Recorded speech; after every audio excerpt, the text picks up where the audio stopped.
हर वर्ष हम लोग 21 जून को अंतर्राष्ट्रीय योग दिवस मनाते हैं और इस वर्ष का क्या है 12वां अंतर्राष्ट्रीय योग दिवस है ये 2026 का।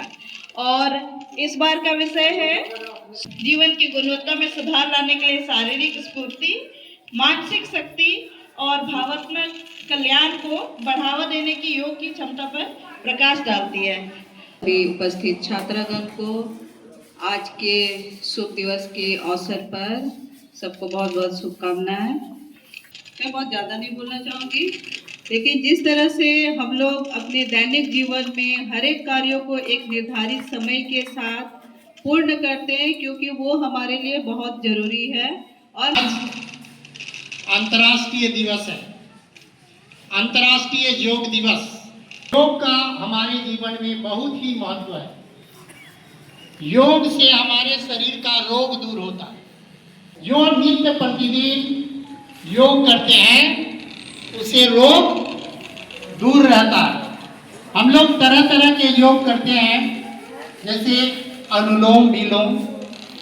हमारे सांस नली में नाक से हम लोग सांस लेते हैं ना, तो एक नाक से सांस लेते हैं, दूसरा बंद रहता है। जब भी सांस लेते हैं दोनों नाक से सांस नहीं लेते, एक आंख से सांस लेते हैं, दूसरा उस समय बंद रहता है।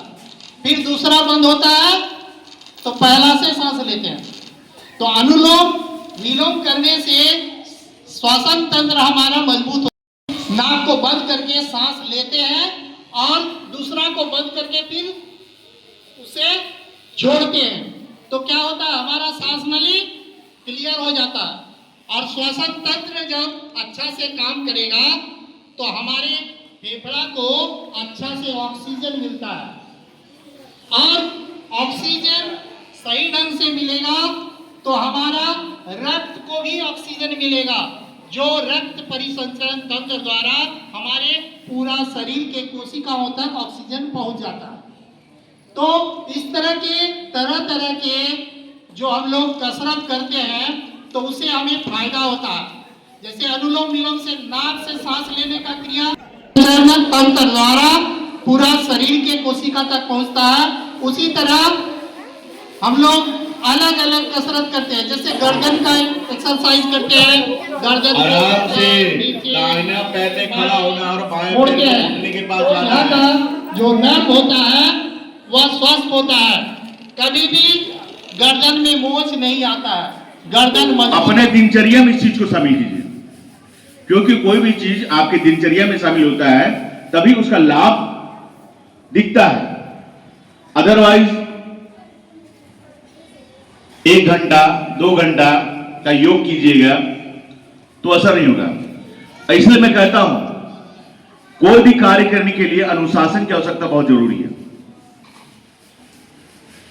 आप जो योग कर रहे हैं उसमें भी अनुशासन चाहिए। जिस उम्र के पड़ाव में आप लोग, उसमें भी अनुशासन चाहिए। जिस प्रांगण में खड़े हैं वहां भी अनुशासन चाहिए। तो सबसे बड़ी बात है कि हर चीज में आपको अनुशासित होकर ही कार्य करना है।